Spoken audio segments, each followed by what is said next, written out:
ఉచిత వైద్యం ఎంత పెద్ద హాస్పిటల్కి పోయినా ఎంత పెద్ద రోగమైనా మన తెలంగాణలో ఏ ప్రైవేట్ హాస్పిటల్కి పోయినా ఉచిత వైద్యం ఖచ్చితంగా మన కుటుంబంలో ప్రతి ఒక్కరికి మీ ప్రభుత్వమే దగ్గరుండి కడతది. నేను ఈ రెండు మాటలు చెప్పగానే అన్ని పార్టీలలో మొగోళ్ళే ఉన్నారు కదా, అన్ని పార్టీలలో అన్నలే ఉన్నారు, తండ్రులే ఉన్నారు. వాళ్ళందరూ నా మీద పడిపోయారు. యాడికెళ్ళి ఇస్తావు, పైసలు ఏడున్నాయి అంటారు. నేను ఒకటే మాట చెప్తా ఉన్నా, మీరు తిండి బంద్ చేయండి, మీరు అవినీతి సొమ్ము తినడం బంద్ చేయండి.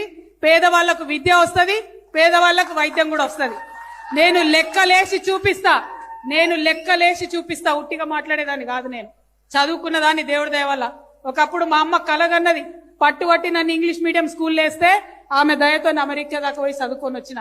ఆ తెలివితేటలతోనే చెప్తున్నా, ఈ రాష్ట్రంలో ఉన్న బడ్జెట్ ఇప్పుడున్న బడ్జెట్ తోనే ఉచిత విద్య ఇవ్వచ్చు, ఉచిత వైద్యం ఇవ్వచ్చు. మీరు టిఆర్ఎస్ పార్టీని గెలిపించండి, ఈ రెండు నేను ఇచ్చి చూపిస్తా.